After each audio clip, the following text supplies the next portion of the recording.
नमस्कार दोस्तों, अपराध से जुड़ी क्राइम पोस्टमार्टम रिपोर्ट सीरीज की पहली वीडियो में आप सभी का स्वागत है। जैसा कि आप सभी ने वीडियो के थंबनेल और वीडियो के टाइटल को पढ़ा होगा, वैसे ही सभी के मन में यह सवाल आया होगा कि आखिर कौन था दुर्लभ कश्यप और वो कहाँ का रहने वाला था, उसके साथ क्या हुआ और अब वह कहाँ है। तो दोस्तों, सारे सवालों का जवाब आपको इस वीडियो में मिल जाएगा।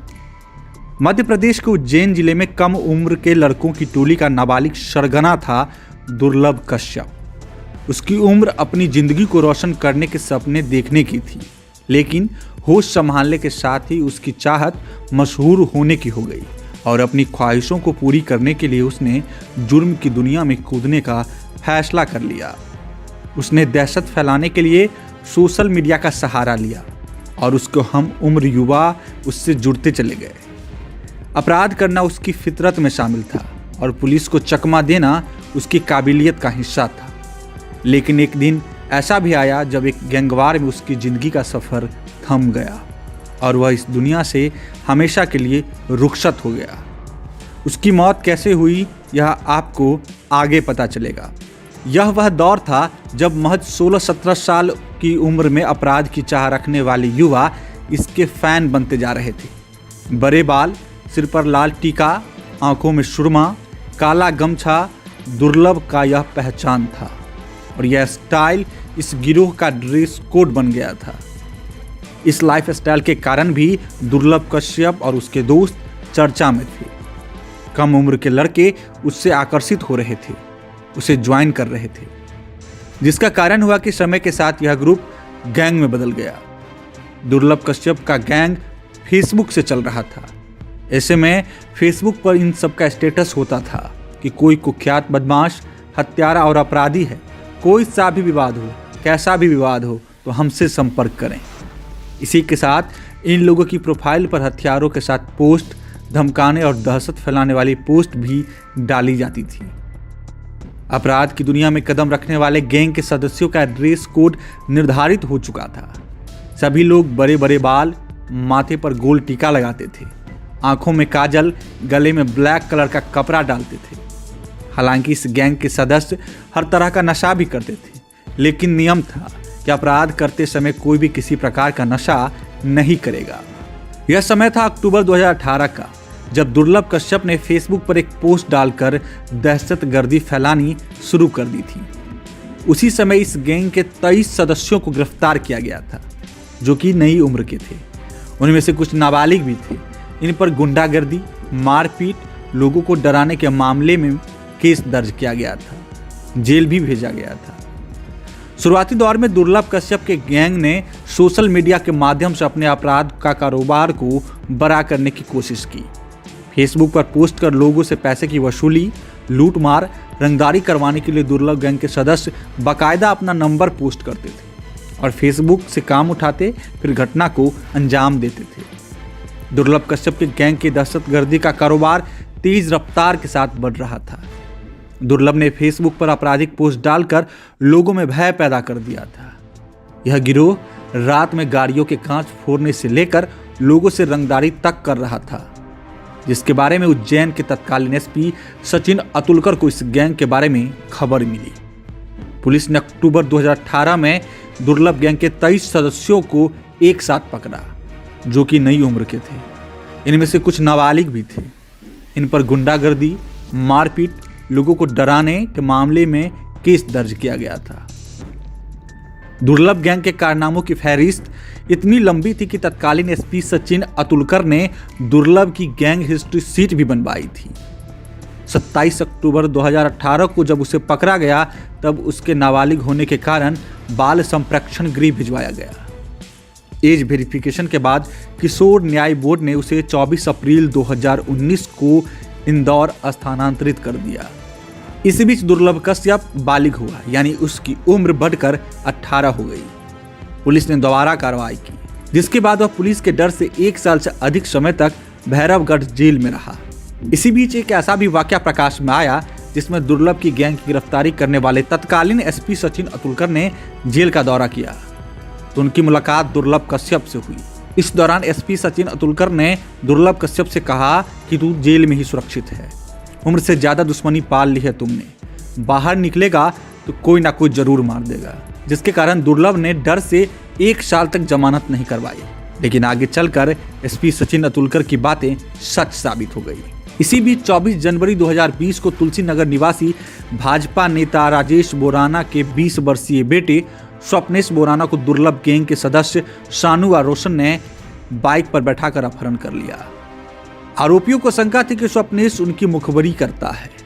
इस मामले में पुलिस ने 1 जुलाई 2020 को दुर्लभ कश्यप गैंग के सदस्य शानू और रोशन के साथ 2 अन्य बदमाशों को गिरफ्तार किया। इस दौरान दुर्लभ गैंग के सदस्यों ने युवक के अपहरण के बाद मारपीट का एक वीडियो भी बनाया था। पुलिस के अनुसार आरोपियों ने धमकी दी थी कि जब तक उन्हें रुपये नहीं देता है तब तक वह मारपीट के वीडियो वायरल करता रहेगा। वारदात करने के बाद सभी आरोपी फरार थे। उनकी गिरफ्तारी पर तत्कालीन एसपी ने 10-10 हजार रुपये का इनाम भी घोषणा की थी। इधर लॉकडाउन के पहले फरवरी के आसपास का वक्त था जब दुर्लभ कश्यप जमानत पर छूटा और इंदौर में रहने लगा। इसके बाद लॉकडाउन खत्म होते ही वह उज्जैन आ गया और यहाँ माँ के पास रह रहा था। दुर्लभ की माँ सरकारी स्कूल में शिक्षिका हैं। इसी बीच दोस्तों के साथ वापस रात में पार्टी और घूमना दुर्लभ कश्यप ने शुरू कर दिया। जेल से निकलने के बाद दुर्लभ कश्यप खुद को डॉन मान बैठा था। लॉकडाउन के बाद शहर में ऐसे ही आपराधिक घटनाएं चरम पर थी। ऐसे में अपराधी बेखौफ होकर घटना को अंजाम दे रहे थे। इसी बीच हिस्ट्री सीटर दुर्लभ कश्यप 2 महीने से उज्जैन के अब्दालापुर में रह रहा था और रात में पार्टियां कर दोस्तों के साथ घूम रहा था। इसके बाद भी पुलिस ने दुर्लभ की गतिविधियों पर ध्यान नहीं दिया। इसी बीच रात के 11 बजे दुर्लभ कश्यप गैंग के कुछ साथी रफीगंज के हारफुल वाली गली में चाय दुकान पर पहुंचते हैं और वहां चाय दुकानदार अमन उर्फ भूरा को रंगदारी के लिए चाकू लहराकर धमकाकर चले आते हैं। दुकान संचालक इसकी शिकायत करने माधवनगर पुलिस स्टेशन पहुंचता है, लेकिन उसकी रिपोर्ट नहीं लिखी जाती है और उसे भगा दिया जाता है। जिसके बाद रात के 1 बजे करीब दुर्लभ 5 साथियों के साथ बाइक व स्कूटर से उस चाय की दुकान पर पहुंचता है, जहां चाय की दुकान पर सामने खड़े युवक शहनवाज से उसकी कहासुनी शुरू होती है। इसी बीच दुर्लभ शहनवाज को कट्टे से गोली मार देता है, जो शहनवाज की गर्दन पर लगती है और शहनवाज वहीं गिर जाता है। जिसके बाद शहनवाज के साथियों ने दुर्लभ को घेर कर उस पर हमला कर दिया। दुर्लभ पर चाकू से 34 वार किए गए। गैंगवार में कमजोर पड़ता देख दुर्लभ के साथ आए उसके दोस्त दुर्लभ को वहीं मौके पर छोड़ भाग गए, जिसका परिणाम हुआ कि अपराध की दुनिया में नाम कमाने की चाहत लिए 7 सितंबर 2020 को गैंगवार में 20 साल की उम्र में हिस्ट्री सीटर दुर्लभ कश्यप की चाकुओं से गोदकर हत्या कर दी गई। इस वक्त तक दुर्लभ पर 8 से 9 गंभीर आपराधिक मुकदमे दर्ज हो चुके थे। दुर्लभ की हत्या के बाद मामले में कई लोगों की गिरफ्तारी हुई। चाय की दुकान संचालित करने वाले अमन उर्फ भूरा पुलिस का मुख्य चश्मदीद बना। उसकी रिपोर्ट पर दुर्लभ, राजदीप, अमित सोनी, अभिषेक शर्मा समेत एक अन्य के खिलाफ हत्या के प्रयास समेत अन्य धाराओं में मुकदमे दर्ज किए गए। वहीं दुर्लभ के साथी अभिषेक शर्मा की रिपोर्ट पर जीवाजीगंज पुलिस ने घायल शहनवाज, शादाब, हिस्ट्री सीटर रमीज, राजा व भूरा के खिलाफ हत्या की धारा में केस दर्ज किया। अभिषेक ने बताया कि घटना के दिन दुर्लभ के घर दाल बाटी खाने के बाद रात 1:30 बजे करीब वह सिगरेट व चाय पीने दुकान पर गया था। यहाँ शहनवाज और शाबाद से किसी बात पर दुर्लभ का झगड़ा हो गया। इसी दौरान सभी मिलकर दुर्लभ को चाकू मारने लगे। अभिषेक ने पुलिस को यह भी बताया कि चाय वाला भूरा चिल्लाकर यह कह रहा था कि शादाब भाई, इसे जान से मार दो, इसे खत्म कर दो। इधर पुलिस की पड़ताल चलती रही। मामले में कई लोगों की गिरफ्तारी हुई, सभी जेल भेजे गए। इसी बीच 2 नवंबर 2020 की वो तारीख आई जब दुर्लभ कश्यप हत्याकांड के मुख्य आरोपी सिराज बाबा उर्फ चाय वाले ने जेल में आत्महत्या कर ली और इसी तरह से लंबे समय तक कायम रहने के बाद उज्जैन शहर से 20 साल के दुर्लभ कश्यप का डर और खौफ खत्म हो गया। लेकिन मौत के बाद इस साल जनवरी 2021 में एक बार फिर से दुर्लभ कश्यप सुर्खियों में आया। वजह थी दुर्लभ कश्यप की मौत के बाद उसके गैंग के सदस्य उसकी यादों में 26 जनवरी को एक बाइक रैली निकालने वाले थे। सोशल मीडिया के जरिए एक पोस्टर वायरल हुआ जिसमें दुर्लभ कश्यप के स्मृति में एक वाहन रैली निकालने की बात कही गई। पोस्ट में लिखा गया था कि अधिक से अधिक नौजवान नवयुवक इस वाहन रैली में शामिल हों। आयोजन की खबर उज्जैन पुलिस को मिली, जिसके बाद उज्जैन पुलिस ने तत्काल दुर्लभ कश्यप गैंग के साथियों के खिलाफ कार्रवाई करते हुए आयोजन पर रोक लगा दिया। महज 20 साल में आतंक का पर्याय बनने वाले दुर्लभ कश्यप को फॉलो करने वाले इस गैंग के सदस्य आज भी दुर्लभ की याद में दुर्लभ की लाइफ स्टाइल, ड्रेस कोड को लागू रखते हुए सोशल मीडिया के सहारे चोरी छिपे कई फेसबुक पेज और ग्रुप बनाकर गैंग चला रहे हैं। हालांकि दुर्लभ की मौत के बाद इस गैंग की कोई बड़ी आपराधिक घटना सामने नहीं आई है। दुर्लभ कश्यप की शुरुआत से अंत तक की इस कहानी में एक बयान दुर्लभ के पिता रजनीश कश्यप का भी आया। अपने इकलौते बेटे दुर्लभ की मौत के बाद दुर्लभ के पिता रजनीश कश्यप ने मीडिया के सामने एक इंटरव्यू में कहा था, कोई भी मेरे बेटा जैसे नहीं बने, क्योंकि अपराध का अंत बुरा ही होता है।